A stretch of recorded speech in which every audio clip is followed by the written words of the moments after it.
नमस्कार. मी भाऊ तोरसेकर. तुम्ही बघत आहात प्रतिपक्ष. मित्रांनो, महापालिका निवडणुका संपल्या आणि त्यानंतर अवघ्या 15-20 दिवसात जिल्हा परिषद आणि तालुका पंचायतीच्या निवडणुका होत्या. पण त्या निवडणुकांकडे आपल्या माध्यमांचं फारसं लक्ष होतं असं नाही. महापालिकांच्या निवडणुकांची मतमोजणी, त्याचे आलेले निकाल, या सगळ्या गडबडीमध्ये जिल्हा परिषद तालुका पंचायती या सुद्धा कार्यकर्त्यांच्या निवडणुका आहेत याचा सगळ्यांना विसर पडला. आणि महापालिकांच्या निकालामध्ये प्रत्येक पक्षाचं काय काय झालं, कोणी बाजी मारली, कोण मागे पडला, याच्या चर्चांकडे माध्यमांचा ओघ वळला, राजकीय चर्चांचा ओघ वळला. आणि त्यामध्ये सगळीच्या सगळी माध्यम अचानक एक शब्द विसरून गेली, एक शब्दावली विसरून गेली. ती शब्दावली आहे ठाकरे ब्रँड.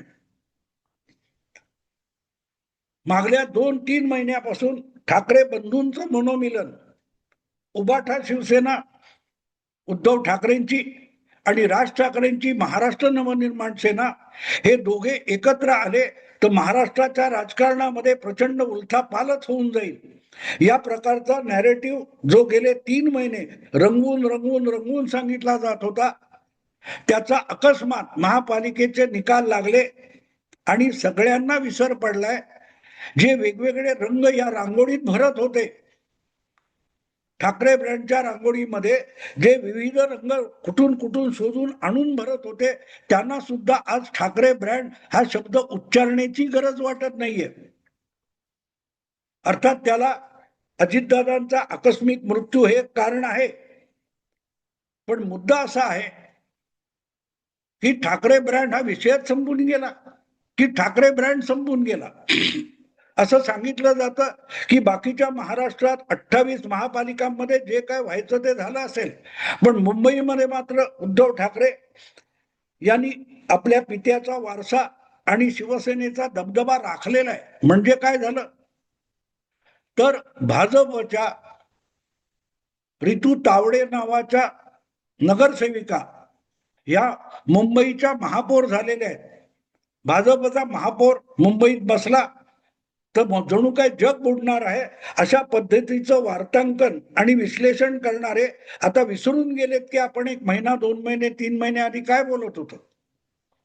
पण असो, आता चर्चा आहे की 2 राष्ट्रवादी पक्ष एकत्र येणार का. आणि अर्थातच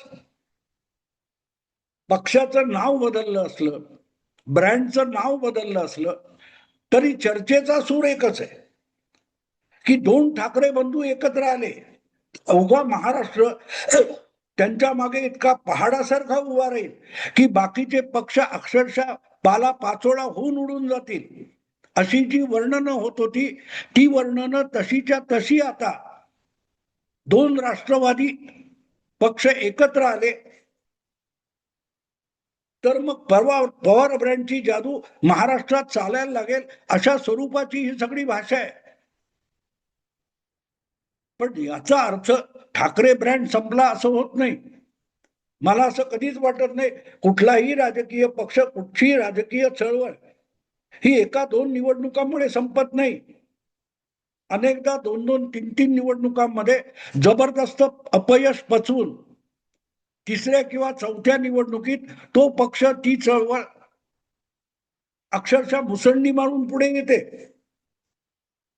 1999 मध्ये पहिल्यांदा काँग्रेसमधून बाहेर पडून बंगालमध्ये 1998 मध्ये बंगालमध्ये काँग्रेसमधून बाहेर पडून ममता दिदींनी तृणमूल काँग्रेस नावाचा पक्ष उभा केला, सुरुवात केली आणि दिल्लीत बसलेल्या हायकमांडला झुगारलं होतं.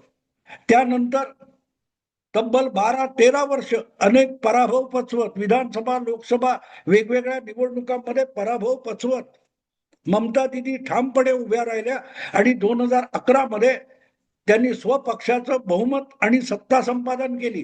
तेव्हा निवडणुकीत 1-2 पराभवामुळे कुठलाही पक्ष संपत नसतो. मग तो पवार ब्रँड असो किंवा ठाकरे ब्रँड असो किंवा ममता ब्रँड असो. सांगायचा हेतू इतका की आज जी चर्चा चालू आहे पवार ब्रँडची, दोन राष्ट्रवादी पक्ष एकत्र आले तर पवार ब्रँड इतका जबरदस्त उभा राहील की अख्खा महाराष्ट्र राजकारणात उलथा पालथ होऊन जाईल. असं होईल का मला माहित नाही. याचं कारण ममता दिदीमध्ये जी जिद्द होती, कधी त्या काँग्रेस बरोबर जायच्या डाव्या आघाडीला हरवण्यासाठी, कधी भाजप बरोबर यायच्या आणि केंद्रात रेल्वे मंत्री व्हायच्या. पण पक्ष किंवा पक्षामधली गठबंधनं वारंवार बदलणाऱ्या ममता दिदी यांनी कधीही आपलं लक्ष, आपलं टार्गेट आपल्या डोळ्यासमोरून ओझल होऊ दिलं नव्हतं, गायब होऊ दिलं नव्हतं. त्यांना बंगालमध्ये डाव्या आघाडीला पराभूत करायचं होतं आणि पराभूत करून सत्ता मिळाली तर मुख्यमंत्री व्हायचं होतं. पण मुख्यमंत्री होणं हे सुद्धा ममता दिदीचं स्वप्न नव्हतं. ममता दिदीला कुठल्याही परिस्थितीत डाव्या आघाडीला बंगालमधून उखडून टाकायची होती आणि आज ती उखडली गेलेली आहे. पण हे करता करता जवळजवळ 28-30 वर्ष होत आली. 28-30 वर्ष गेली आणि 4-5 तरी मोठे काय ते अपयश ममता दिदीने पचवलेले.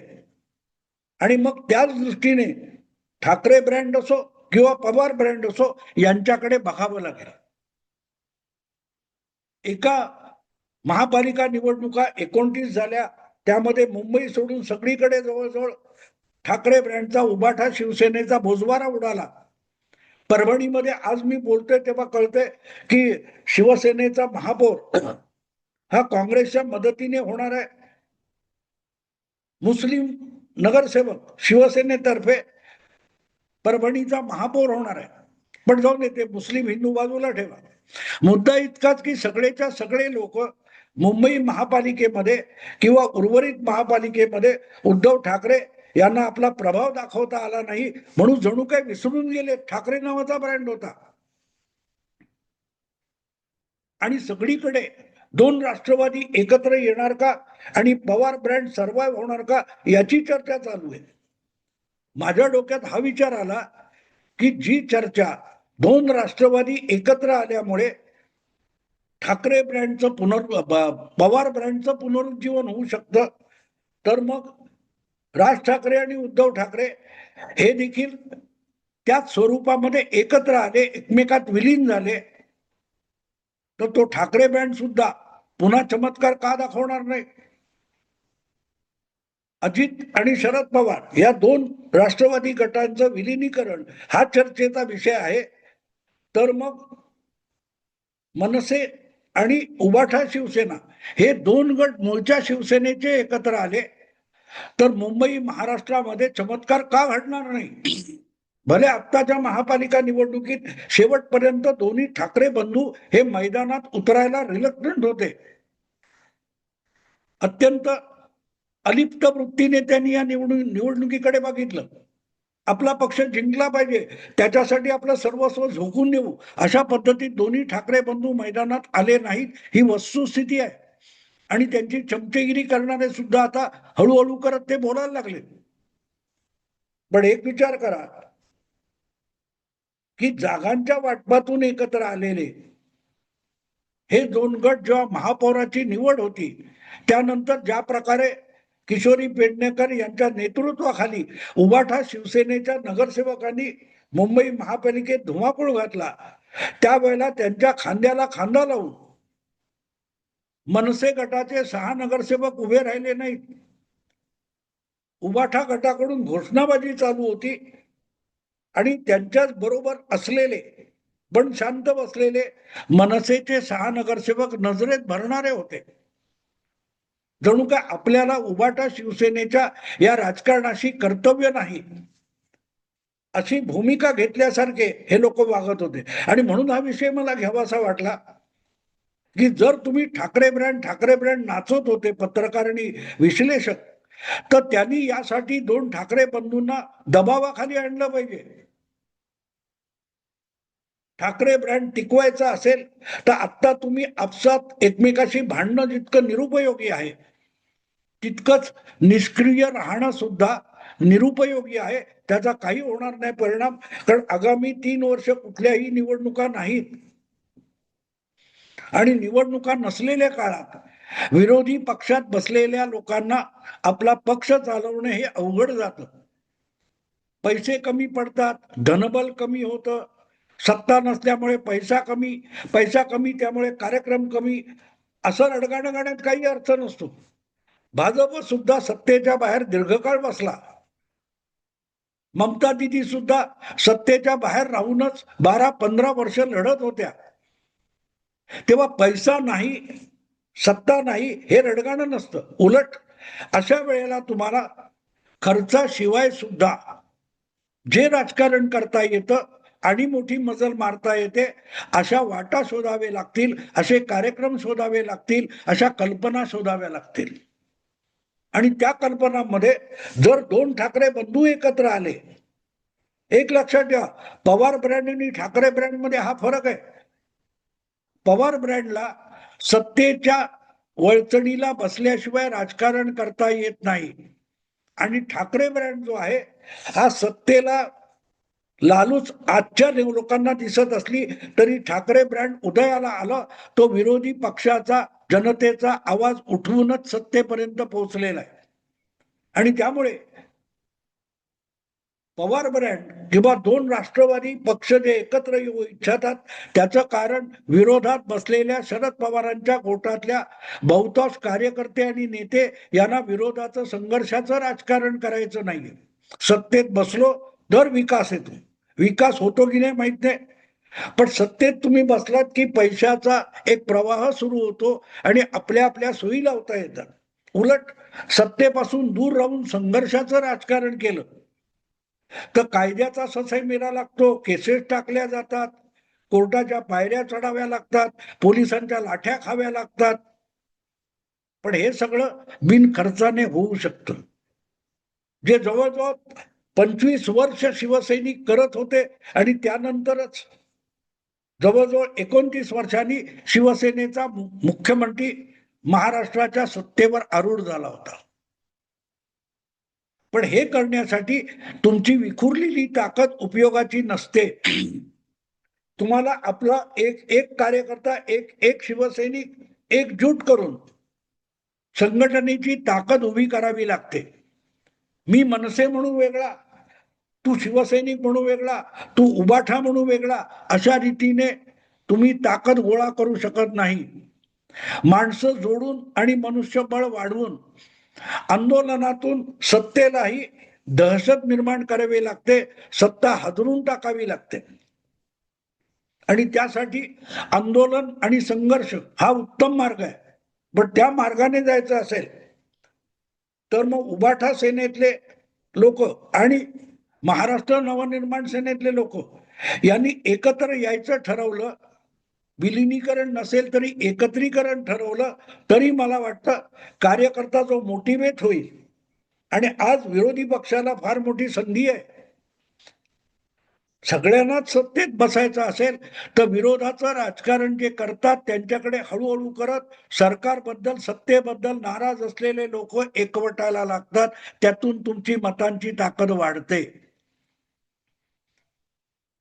1986च्या ऑक्टोबरमध्ये शरद पवारांनी विरोधी पक्षाचं राजकारण सोडलं, पुलोन मोडून टाकली आणि ते स्वतःच काँग्रेसमध्ये सत्तेच्या उभेला गेले.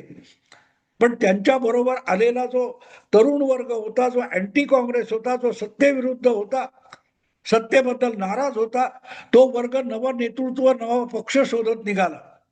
आणि म्हणून शरद पवार सत्तेकडे गेल्यानंतर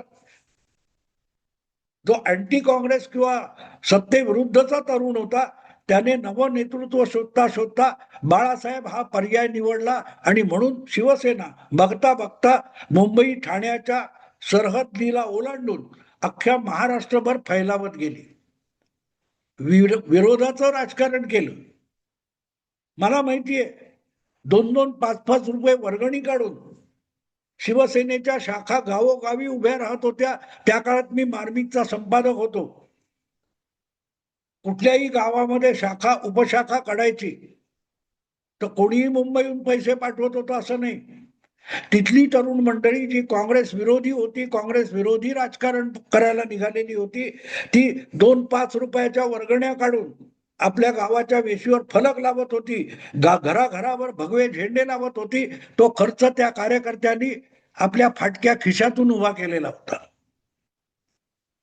त्यामुळे विरोधाचं राजकारण हे पैशा अभावी करता येत नाही, हे संपूर्णपणे चुकीचं आहे. ती शिवसेना, मी बोलतोय हे खोटं आहे की खरं आहे, तुम्ही दिवाकर रावतेंना विचारू शकता, तुम्ही गजानन कीर्तीकरना विचारू शकता. त्या काळामध्ये ज्यांनी मुंबईहून जिल्हा संपर्क प्रमुख म्हणून काम करत मराठवाडा, विदर्भ, उत्तर महाराष्ट्रामध्ये शिवसेनेचा फैलाव केला, त्यांनी मुंबईतून किती पैसे देऊन तिथल्या शाखा उभ्या केल्या ते सांगावं.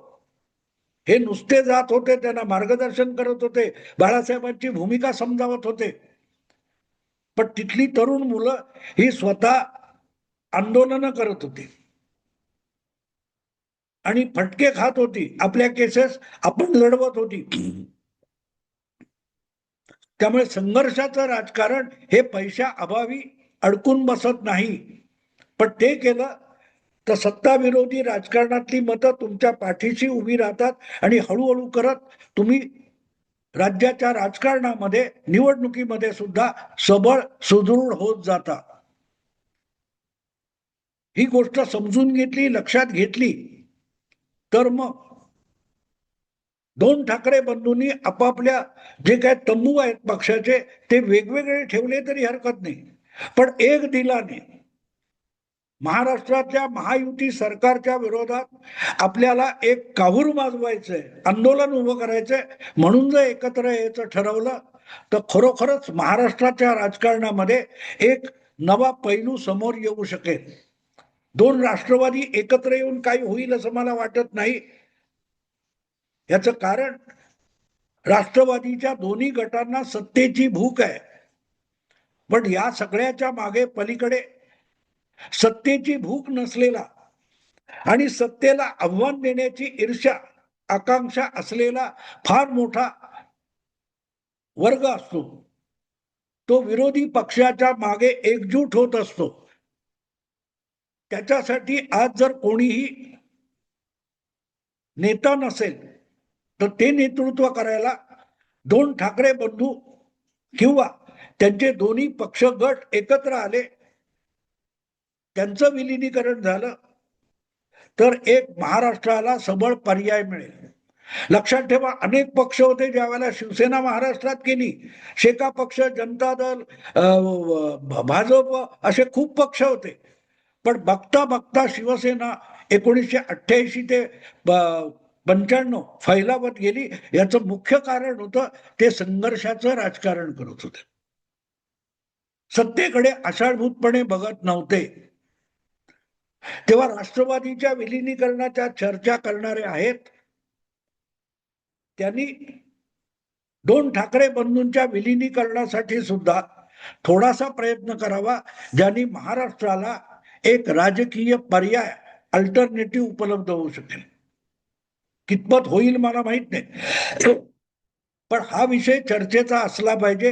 राष्ट्रवादी एकत्र येऊन महाराष्ट्राच्या राजकारणामध्ये, सत्तेच्या राजकारणामध्ये फरक पडू शकतो, पण सामान्य जनतेच्या राजकारणामध्ये काडी मात्र फरक पडणार नाही. उलट सत्तेच्या विरोधात राजकारण करायला इच्छुक असलेल्या मनसे आणि उबाठा यांनी जर संघर्षाच्या राजकारणाचा मार्ग पत्करला आणि त्यासाठी एकमेकांशी विलीन व्हायचं ठरवलं तर महाराष्ट्रामध्ये एक मोठा राजकीय बदल होऊ शकतो, याची संभावना निर्माण होईल. मित्रांनो, आता थांबतो. आवडलं लाईक करा, शेअर करा आणि प्रतिपक्षाला सबस्क्राईब करा. नमस्कार.